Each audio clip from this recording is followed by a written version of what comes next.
Hello बच्चों, good morning. मैं चंदन कुमार आज फिर आप लोग को आर्यभट्ट मैथमेटिक्स क्लासेस में सभी बच्चों को स्वागत है। शॉर्ट में एएम क्लासेस बोला जाता है, ठीक है। तो आज का जो हमारा टॉपिक है बच्चों, टेंजेंट एंड नॉर्मल, जिसमें हम आपको केसी सिन्हा का 16.1 का टाइप 2 क्वेश्चन लेके आया हूँ।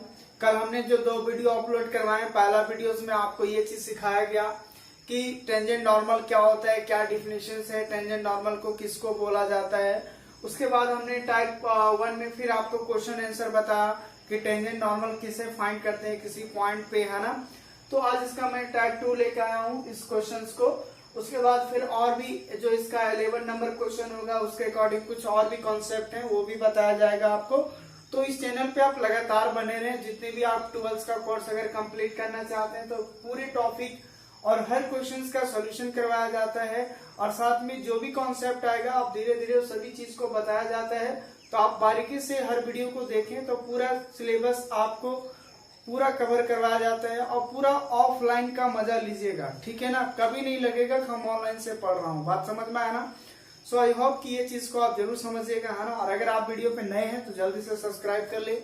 यहाँ पे आई बटन आता होगा, आप उस पर प्रेस कर सकते हैं, पूरा प्लेलिस्ट खुल जाएगा। आप वहाँ पे टोटल एप्लीकेशन ऑफ डेरिवेटिव का आप पूरा प्लेलिस्ट से कोई भी वीडियो आप देख सकते हैं, ठीक है। चलिए मान लेते हैं कि आप वीडियो जरूर देखेंगे, क्योंकि हम ये चीज मान के चलते हैं कि जितने भी हमारे बच्चे हैं जो पर डे का वीडियो देखते हैं वो जरूर हमारे वीडियोस को देखते हैं, ठीक है ना। और अगर नहीं देखे तो एक बार जरूर देख लीजिएगा, ठीक है। चलिए फिलहाल अपन यहाँ बात करते हैं। यहाँ पे देखिए, फाइंड द पॉइंट्स। आपको क्या ज्ञात करना है? पॉइंट्स ज्ञात करना है ऑन द कर्व।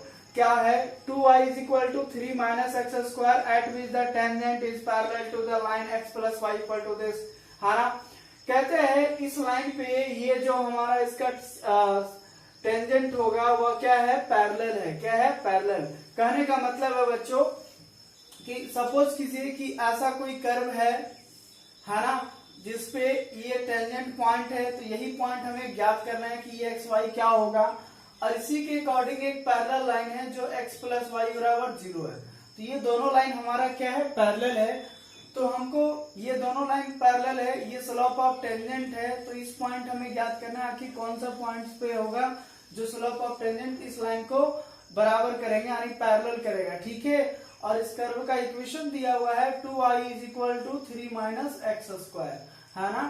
तो देखिए इसको कैसे हम लोग सॉल्व करेंगे, काफी इजी तरीका है। और वही मेथड लगाएंगे कि कोई भी पैरेलल कब होता है तो हमने बचेगा क्या? माइनस एक्स बचेगा, ठीक है ना। अब दूसरी बात ये जानिए, क्योंकि यही तो है स्लोप ऑफ टेंजेंट, है ना। तो जो टेंजेंट है, अब बोलोगे सर इसमें तो स्लोप ऑफ टेंजेंट तो नहीं लिखा है। अरे यार ये पूरे कहानी ही स्लोप ऑफ टेंजेंट चल रहा है, स्लोप ऑफ नॉर्मल चल रहा है। बात समझ में आया ना। इसका मतलब ये हुआ स्लोप ऑफ टेंजेंट यानी dy by dx ही, है ना। So we know that therefore slope of tangent, slope of tangent, slope of tangent, tangent मान लेते हैं यहाँ पे m1। क्या मान लेते हैं? m1, और m1 बराबर दिया हुआ है dy by dx, और ये निकल गया मेरा माइनस x निकल गया। यानी m1 का वैल्यू कितना निकाल दिया बच्चों हम लोग? माइनस x निकाल दिया। ये हमने मान लिया कि जो स्लोप ऑफ टेंजेंट था इस कर्व का, है ना, इसको मान लीजिए इक्वेशन नंबर 1। तो इक्वेशन नंबर 1 कर्व के लिए जो हमारा स्लोप ऑफ टेंजेंट है वो कितना है? माइनस एक्स है। अब आते हैं इस लाइन पे, है ना। अब ऑल्सो लिखेंगे गिवन लाइन इज क्या है? तो x plus y is equal to 0। अब थोड़ा सा अगर रिमाइंड करें तो ये बात समझाया जाता है कि जब फर्स्ट ईयर में ये चीज बोला गया था y बराबर mx प्लस सी, एक स्ट्रेट लाइन का इक्वेशन होता है y बराबर mx प्लस सी। तो यही जो x का कोफिशिएंट होता है इसी को क्या बोलते हैं हम लोग? स्लोप बोलते हैं। क्या बोलते हैं बच्चों? स्लोप बोलते हैं। इसका मतलब मैं इसको क्या लिख सकता हूँ? y बराबर लिख सकता हूँ माइनस एक्स, है ना। इधर आएगा प्लस में, इधर आएगा तो माइनस में। c की जगह यहाँ तो 0 हो गया, अरे कुछ नहीं है तो प्लस 0 है। इसका मतलब ये हो गया -1, है ना। यानी m का वैल्यू क्या हो गया? तो इसको मान लेते हैं m2 बराबर कितना हो गया? -1। क्योंकि यहाँ जो x का कोफिशिएंट होता है वही हमारा स्लोप होता है। तो इस स्लोप को हम क्या मान रहे हैं? m2 मान रहे हैं। और यहाँ c की जगह कितना है? 0। c हमारा इंटरसेप्ट पॉइंट कहलाता है। इस टाइप का, है, ऐसे था। ये हमारा इक्वेशन ऑफ लाइन था y बराबर mx प्लस सी का। सी ये हमारा होता है इंटरसेप्ट ऑफ लाइन, है ना, वाई एक्सिस का। तो ये जो m होता है हमारा, यही कहलाता है स्लोप, ठीक है। तो ऐसे इस इक्वेशन से कंपेयर करके हम स्लोप लिख सकते हैं, क्लियर। तो यहाँ पे देखिए, इसको हम इस स्लोप को यहाँ पे लिख दें m2। अब चूंकि अकॉर्डिंग टू द क्वेश्चन से क्या है, पैरेलल है। क्या है बच्चों, पैरेलल। अब दो स्लोप ऑफ लाइन पैरेलल कब होते हैं, जब दोनों का स्लोप क्या होंगे, इक्वल हो जाएंगे, ठीक है ना। So now given according to question, है ना, m2, है ना। अब यहाँ पे देखिए आगे क्वेश्चन में क्या दिया हुआ है, कहता है इस कर्व के जो कि हमारा टेंजेंट जो है वो पैरेलल है इस लाइन का। क्वेश्चन में बोल दिया कि पैरेलल है, ठीक है। अब चूंकि अकॉर्डिंग टू द क्वेश्चन से it is a parallel, it is given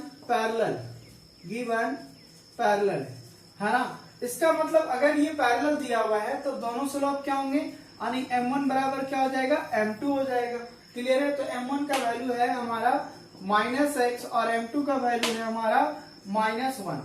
इसका मतलब माइनस से माइनस कैंसिल होगा, तो x का वैल्यू कितना आया बच्चों, 1 आया, है ना। अब चूंकि हमें देखो ये पॉइंट्स ज्ञात करना, यानी कोऑर्डिनेट पॉइंट ज्ञात करना है, p का क्या होगा। तो यहाँ पे देखिए x का वैल्यू निकल गया। अब जो x का वैल्यू निकला वो आपको कर्व वाला इक्वेशन में बैठाना है, लाइन वाले में नहीं बैठाना है, क्योंकि हमें, यानी कहने का मतलब क्या हुआ, इस कर्व पे इस पॉइंट का ज्ञात करना है ना, तो टेंजेंट किस पे है, इस कर्व पे है ना। तो इस कर्व में जाके x का वैल्यू बैठाएंगे तब ये पॉइंट फाइंड होगा, क्लियर है। तो हमेशा रखें जो कर्व दिया रहेगा, क्योंकि कर्व टेंजेंट पे बनेगा, कहीं दूसरा लाइन पे नहीं बनेगा। इसलिए आपको क्या करना है, जो हमारा दिए हुए कंडीशन से जो x का वैल्यू निकलेगा वो हमेशा कर्व में जाके बैठाइएगा। तो यहाँ पे देखिए x का वैल्यू 1 निकल गया, इसको इक्वेशन नंबर 1 में पुट कर दीजिए, तो वहां से हमारा y का वैल्यू फाइंड होगा। सो नाउ फ्रॉम 1 से ऐसा करते हैं, इसको 1 मान लेते हैं ना, इसको नहीं मानते हैं। तो 1 से करेंगे तो हो जाएगा क्या, y बराबर 3/2 माइनस x की जगह बैठाएंगे 1, तो 1 का स्क्वायर बाय 2। कहने का मतलब है 3/2 एलसीएम आएगा, 3 - 1, कहने का मतलब है 2/2 इज इक्वल टू 1। यानी y का भी वैल्यू कितना निकल गया बच्चों, 1 निकल गया। इसका मतलब ये हुआ, सो देयरफॉर पॉइंट्स बराबर, है ना। तो हमारा पॉइंट क्या आया, तो पॉइंट हमारा ये हो गया बच्चों, x का वैल्यू 1 हो गया और y का वैल्यू 1 हो गया। यही हमारा क्या है, आंसर है। तो इस पॉइंट पे जो हमारा कर्व पे टेंजेंट ऑफ लाइन होगा वह ये होगा, 1 1 होगा, और ये इसके पैरेलल था x प्लस y बराबर 0 का, ठीक है। आई होप कि ये बात क्लियर हो गया होगा। तो सिंपली कुछ नहीं करना है, जो कर्व दिया है उसको आप dy by dx एक बार डिफरेंशिएट कीजिए, वो आपका एक स्लोप हो जाएगा, उसी को m1 मान लीजिए। फिर जो कोई भी इधर दिया रहे, कोई लाइन दिया रहेगा, कोई x एक्सिस बोलेगा, अगर कहता कि to the parallel of x axis, to the parallel of x axis, तो फिर पैरेलल का कंडीशंस में बताएंगे कि अगर पैरेलल है x एक्सिस का या पैरेलल है y एक्सिस का तो क्या करेंगे। तो अभी जस्ट मैं वो कॉन्सेप्ट बताने वाला हूँ। बट अगर कोई ऐसा कोई लाइन दिया रहे, है ना, और भी बहुत प्रकार से इसको लाइन दिया रहेगा, तो उसका भी स्लोप आपको फाइंड कर लेना है। अगर दूसरा तरीका से अगर इसको स्लोप फाइंड करना है, तो क्या मैं इसको भी अगर डिफरेंशिएट कर देता, अगर इस भाषा को मान लीजिए आप ये नहीं जान रहे इस कॉन्सेप्ट को कि y बराबर mx प्लस c होता है, तो जब हम इसको डिफरेंशिएट करते तो क्या आता, देखो x का तो 1 हो जाता और y का हो जाता dy by dx is equal to 0, यानी dy by dx बराबर क्या होता, -1 होता। तो अगला बार जब इसको भी डिफरेंशिएट कीजिएगा तो वो भी तो स्लोप, dy by dx भी तो एक स्लोप हो जाएगा। इसको मान लीजिए m2, क्या आता, -1 आया। तो वही बात हो गई, या तो आप इस रिलेशंस का याद रखें लाइन के अकॉर्डिंग, या तो फिर आप इसको फिर अगला बार इसको भी डिफरेंशिएट कर दीजिएगा x के रिस्पेक्ट में, तो ये यहाँ से भी एक स्लोप हमें फाइंड होगा। अब चूंकि पैरेलल था तो इसका मतलब दोनों स्लोप बराबर होंगे, और जब बराबर है तो हमने इक्वल कर दिया, तो x का वैल्यू फाइंड हो गया, और जो x का वैल्यू निकला वो हमने इक्वेशन नंबर 1 में बैठा दिया। सो हमारा we get find the y value. So then हम लोग कह सकते हैं पॉइंट जो हमारा था xy का वो था 1 हो गया। बस यही था करना, क्लियर है। आई होप कि इस प्रकार का क्वेश्चन टोटल जितने भी है 10 में 2 क्वेश्चन है वो बन जाएंगे, क्लियर है ना। चलिए अब नेक्स्ट क्वेश्चन देखता हूँ, उसके लिए कॉन्सेप्ट बताना होगा, तो क्या है उसके बारे में जानते हैं, ठीक है। चलिए अब देखिए कुछ कॉन्सेप्ट हम लोग जानेंगे यहाँ पे। क्वेश्चन नंबर 11 के लिए हम कुछ कॉन्सेप्ट बताएंगे, उसके बाद फिर मैं क्वेश्चंस बताऊंगा, ठीक है।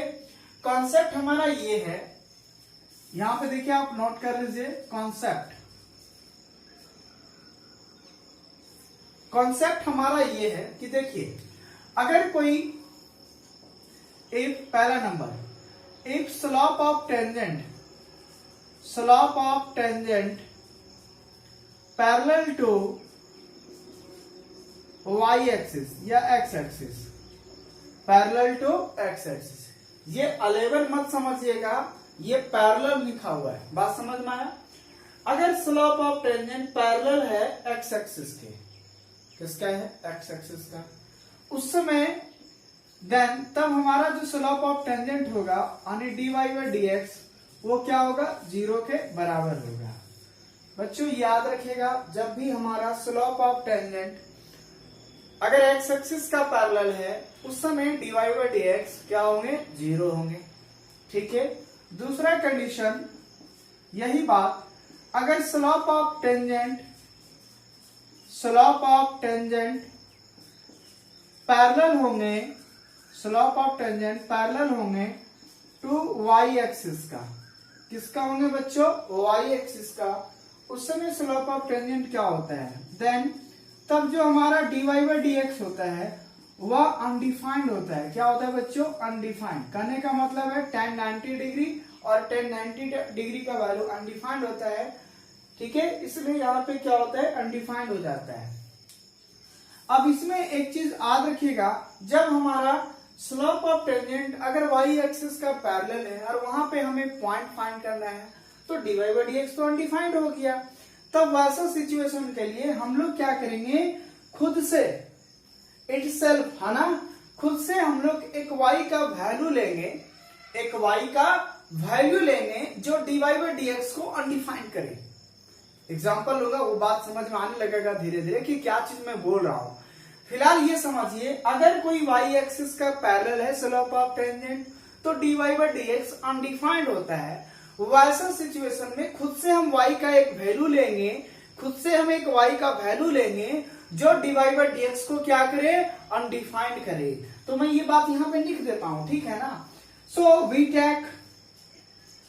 टेक एन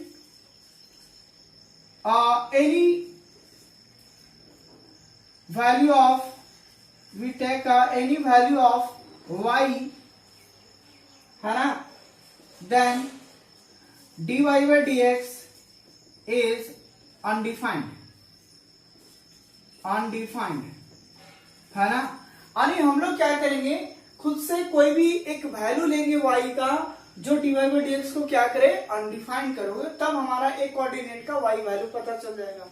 और जैसे ही फिर मैं y का वैल्यू बैठाऊंगा इक्वेशन नंबर 1 में, तो हमें x का वैल्यू भी मिलने लगेगा, और जब x का वैल्यू निकल जाएगा तो हमने वो पॉइंट ज्ञात हो जाएगा। क्लियर है।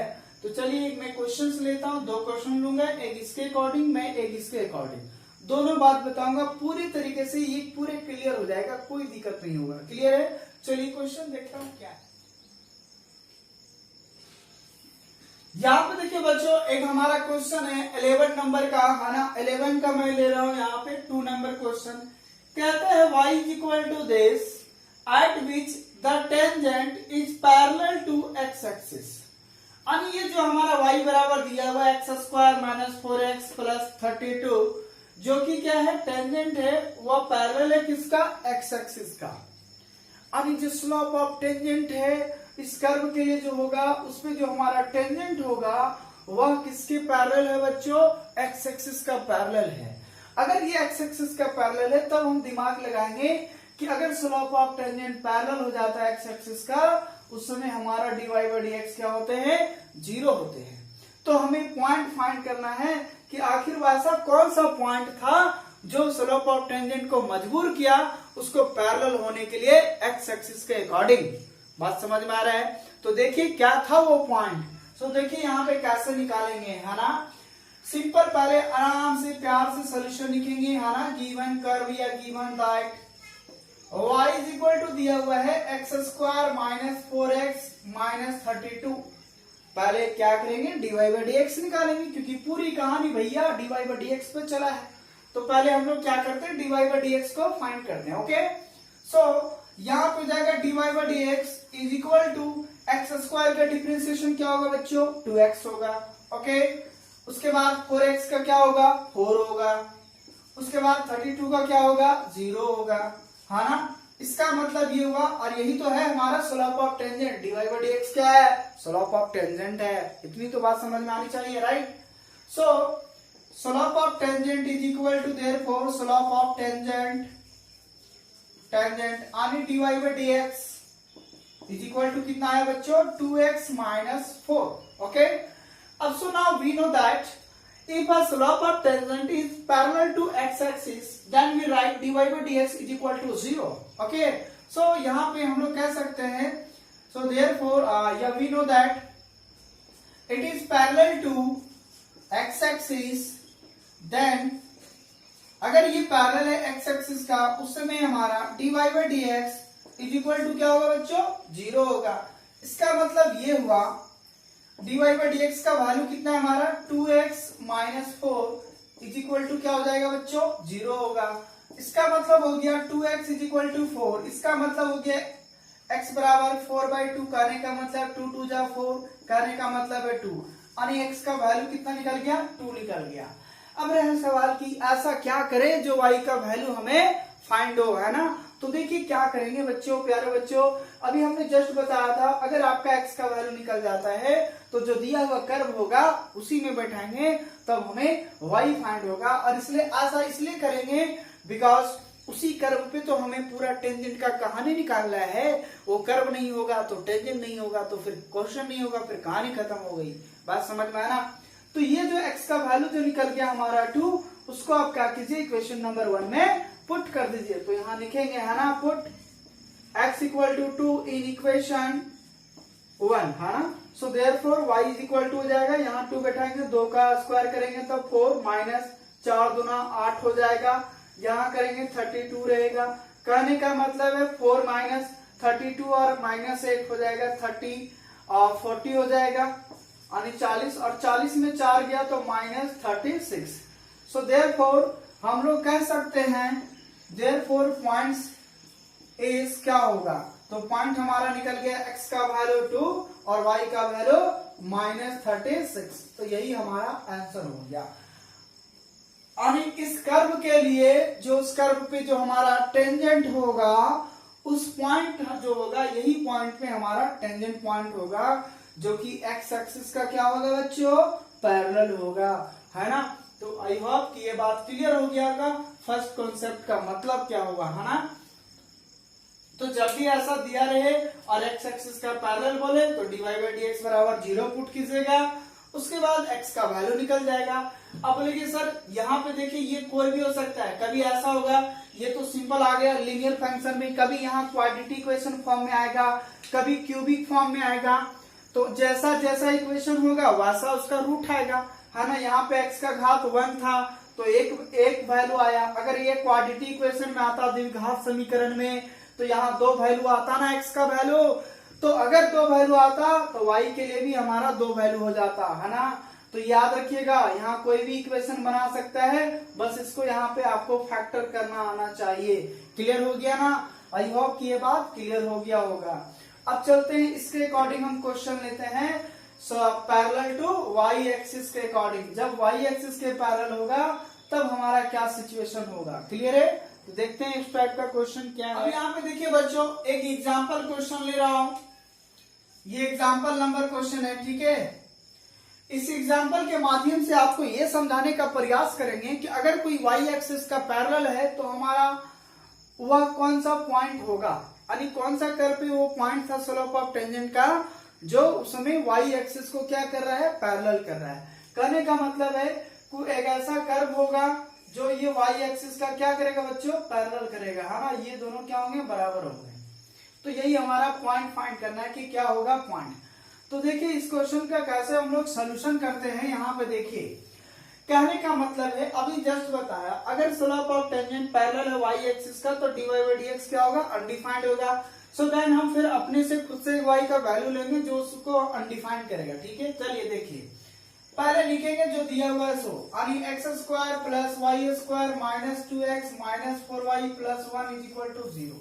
पहले दोनों तरफ क्या करेंगे डिफरेंशिएट कर देंगे x के रिस्पेक्ट में, क्या करूंगा x के रिस्पेक्ट में डिफरेंशिएट करूंगा।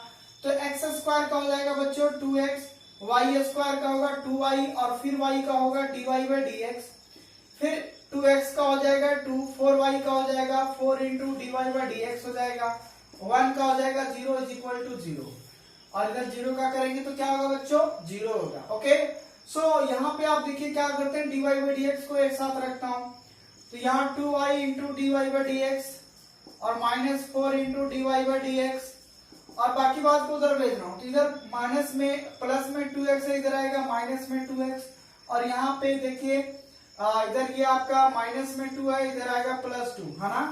तो d y by d x को एक तरफ सेपरेट कर दिए, बाकी बात को एक तरफ कर दे रहा हूँ।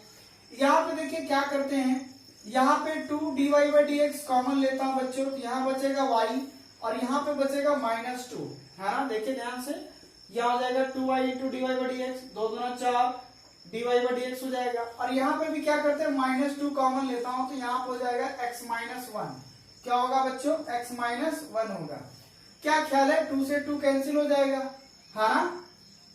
सो देयरफॉर हम लोग क्या लिख सकते हैं, d y by d x is equal to, यहाँ पे देखिए ये थोड़ा सा माइनस क्या करता हूँ, इधर आने देता हूँ, क्या इसको लिख सकता हूँ, अच्छा यहाँ पे नहीं देता हूँ, x-1 अपॉन y-2, क्लियर है। अब यहाँ पे देखिए d y by d x हमारा निकल गया, है ना, d y by d x कितना निकल गया, -x-1, है ना, minus into x-1 by y-2। अब चूंकि हमारा क्वेश्चन में क्या है, ये पैरेलल किसका है बच्चों, y एक्सिस का है। अगर पैरेलल y एक्सिस का है तो समय d y by d x क्या होता है, अनडिफाइंड होता है ना। अब सिंस, अब यहाँ देखिए इसको 1 मान लीजिएगा, है ना, और इसको 2 मान लीजिए। अब since it is given that it is given parallel to y axis, ये किसके पैरेलल है बच्चों, y एक्सिस का है। इसका मतलब ये हुआ कि dy बाई डी एक्स क्या हो जाएगा, अनडिफाइंड होगा, अनडिफाइंड होगा, है ना। तो क्या ऐसा कौन सा वैल्यू होगा dy बाई डी एक्स जो अनडिफाइंड करेगा यहाँ पे। तो अब देखिए अनडिफाइंड क्या होता है, जस्ट हम पहले भी लॉजिक बताएं कि अगर हम कोई डिजिट में, जैसे कोई भी अंक में अगर 0 से डिवाइड करते हैं बच्चों, तो वो क्या होता है, अनडिफाइंड हो जाता है, यानी 0 का नीचे होना मतलब अनडिफाइंड होना। अब सोचिए कि y का ऐसा क्या वैल्यू बैठाया जाए जो नीचे हमारा 0 आ जाए। ऊपर का टेंशन मत लीजिए भैया, नीचे 0 कर लीजिए, क्योंकि हमें अनडिफाइंड में बदलना है, और अनडिफाइंड तभी होगा जब नीचे 0 होगा और ऊपर डिजिट होगा। तो ऊपर तो कुछ भी होगा चलेगा, बट नीचे अगर आपको अनडिफाइंड करना है तो y का ऐसा क्या वैल्यू बैठाएं जो हमारा अनडिफाइंड हो जाए। अगर नीचे 0 करना है तो y का वैल्यू एक ही ऑप्शन है, आपको 2 बैठाना होगा। y का वैल्यू क्या बैठाएंगे, 2 बैठाएंगे। हमने ये बात लिख दिया है, so we taken any value of y then dy by d x is undefined. हम जो भी y का वैल्यू लेंगे उसको वो फुलफिल करना चाहिए कि dy बाई डी एक्स क्या हो, अनडिफाइंड हो। इसका मतलब यहाँ पे जो हम y का वैल्यू लेने वाले हैं वो कितना आएगा, 2, ताकि यहाँ 2 बैठाएंगे, 2 में 2 जाएगा 0, और किसी भी चीज में अगर हम 0 से डिवाइड करते हैं तो वो हमारा अनडिफाइंड होता है। वैसे सिचुएशन में हमारा dy बाई डी एक्स जो होगा वो अनडिफाइंड हो जाएगा। बात क्लियर हो गया ना। चलिए अब इसका मतलब ये हुआ कि अब हमारा dy by d x undefined होगा कब, 1 जब y इज इक्वल टू 2 बैठाएंगे, ठीक है। अब देखिए y का वैल्यू यही फाइंड हो गया, अब यही एक कोऑर्डिनेट पॉइंट आपका निकल गया। अब रहा हमें x का वैल्यू निकालना, तो कुछ नहीं करना है। अब ये जो y का वैल्यू 2 है आप इक्वेशन नंबर 1 में बैठा दीजिए, और यहां से x का वैल्यू फाइंड कर लीजिए, उसके बाद आपका पॉइंट फाइंड हो गया। तो काफी इजी था, कुछ भी नहीं करना है। सो फ्रॉम 1 से, तो 1 में अगर हम बात करें x square plus y square minus 2x minus 4y plus 1 is equal to 0, this implies x square रहने देता हूं। यहाँ पे अगर हम बात करें तो देखिए y की जगह कितना है, 2, तो यहाँ 2 का स्क्वायर करेंगे बच्चों, कितना होगा, 4 हो जाएगा। यहाँ पे 2x रहेगा क्योंकि x का वैल्यू तो हमें फाइंड करना है। यहाँ पे देखिए y का वैल्यू 2, तो 4 गुना कितना हो जाएगा, 8 प्लस 1 बराबर 0। कहने का मतलब है एक्स स्क्वायर माइनस 2x, थोड़ा सजा के लिख रहा हूं, -8 और सॉरी यहाँ देखिए 4 प्लस में है 1 प्लस में, तो 4 और 1 5 हो गया। उसके बाद -8 है तो बचेगा कितना, -3 बराबर क्या हो जाएगा, 0, क्योंकि -8 में +5 जाएगा तो -3 बचेगा। ओके, अब देखिए ये क्वाड्रेटिक इक्वेशन का रूप ले लिया है ना, तो क्वाड्रेटिक इक्वेशन है तो इसको सॉल्व करते हैं बच्चों। तो x square minus 3x plus x हो जाएगा। देखिए 3x में x गया माइनस 2x और मल्टीप्लाई करेंगे तो माइनस 3x आ जाएगा, तो बराबर 3 है ना। अगर आपको ये है, आपको गुणनखंडन नहीं आता है, फैक्टर करने नहीं आता है, तो इस फार्मूला में आप बैठा दीजिएगा। कौन सा फार्मूला में? जो हमारा फार्मूला था x बराबर minus b plus minus root under b square minus 4ac upon 2a, उस पे भी बैठा के आप x का वैल्यू फाइंड कर सकते हैं। इसलिए जो बच्चों को अगर फैक्टर नहीं आ रहा है तो आप इस फार्मूला का यूज कर सकते हैं, बी स्क्वायर है ना minus b plus minus root under b square minus 4ac upon 2a। इस फार्मूला से भी बैठा के आप x का वैल्यू फाइंड कर सकते हैं। चलिए मैं यहाँ पे फैक्टर कर दे रहा हूं। यहाँ देखिए क्या करेंगे, x कॉमन लेंगे तो x माइनस 3 और प्लस 1 कॉमन लेंगे तो x minus 3 is equal to 0। कहने का मतलब है कि x माइनस 3 हो जाएगा और दूसरा x प्लस 1 हो जाएगा इज इक्वल टू 0। इसका मतलब ये हो गया बच्चों कि x इक्वल टू 3 और x इक्वल टू माइनस 1, दो वैल्यू हमारा फाइंड हो गया बच्चों। अब आप ही बताइए कि x का वैल्यू हमारे पास दो ठो है, तो हमारा पॉइंट क्या क्या होगा वो चीज देखिए। So therefore points is equal to क्या होंगे, तो पॉइंट्स आर हमारा क्या कहेगा। पहला देखो, पहला x का वैल्यू 3 लेते हैं तो y का वैल्यू 2 ही लेंगे है ना। एंड दूसरा फिर x का वैल्यू माइनस 1 लेते हैं तो फिर y का वैल्यू 2 लेंगे, क्योंकि वहां पे y एक्सिस का पैरेलल है, इसका मतलब y का जो वैल्यू होगा वो सेम ही होगा दोनों पॉइंट के लिए। बात समझ में आया ना। तो इसलिए यहाँ y का वैल्यू सेम हो रहा है और x का वैल्यू अलग अलग हो रहा है। तो x का वैल्यू 2 निकला, y का वैल्यू 1, तो वही y का वैल्यू दोनों के लिए वो होगा। और यही हमें पॉइंट फाइंड करना था। यानी क्वेश्चन में ये था कि at what the point of the curve this where the tangent is parallel to x axis. Question ऐसे लिखा हुआ है ना कि what the point are this equations where the tangent is parallel to x axis। सो हमें ये point find करना था कि आखिर क्या था पॉइंट जो इस इक्वेशंस के लिए टेंजेंट जो होगा वह पैरेलल होगा y एक्सिस का। आई होप कि ये बात क्लियर हो गया होगा। काफी सिंपल तरीके से समझा रहा हूँ, कोई भी डिफिकल्ट वर्ड का यूज नहीं कर रहा हूँ। जो आप लैंग्वेज समझना चाहते हैं मैं उसी में समझा रहा हूँ, ठीक है। अगर आप नए हैं वीडियो पे जल्दी से सब्सक्राइब कर ले। इस टाइप का वीडियो अगर आपका मिस हो जाएगा तो कभी नहीं ऐसा मिलने वाला है आपको, ठीक है ना। और 12th अगर पूरा करना चाहते हैं तो हमारे चैनल्स पे लगातार बने रहें और जल्दी से अभी जस्ट तुरंत सब्सक्राइब कर ले, है ना। और एक लाइक जरूर बनता है क्योंकि काफी मेहनत करनी पड़ती है। सो प्लीज एक लाइक जरूर करें, ओके।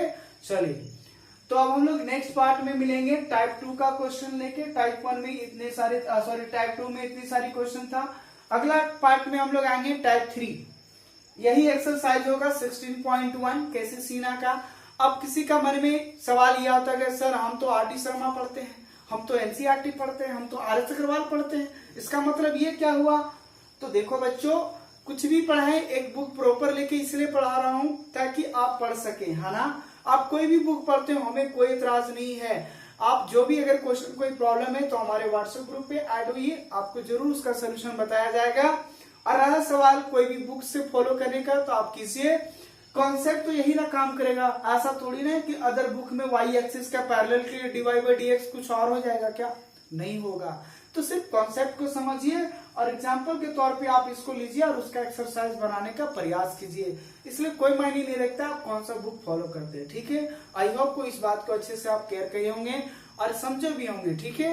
चलिए तब तक आप यहाँ तक स्टडी कीजिए। अगर कोई क्वेश्चन में प्रॉब्लम है तो कमेंट करें और कमेंट करना ना भूलें। जितनी भी हो सके ज्यादा से ज्यादा कमेंट्स करें कि किस प्रकार की आपको और चाहिए, कितनी परसेंट आपको समझ में आ रही है, ओके। चलिए अब नेक्स्ट पार्ट में मिलेंगे टाइप नंबर 3 से, ठीक है। तो इसका 2-3 लेक्चर्स आ जाओगे। टाइप 3 होंगे, टाइप 4 में आपका 2 लेक्चर्स होंगे, तो करीबन 3 लेक्चर और होंगे टेंजेंट नॉर्मल का, ओके। चलिए अब यहाँ के बाद फिर अगला वीडियो मिलते हैं, तब तक के लिए बाय, थैंक यू।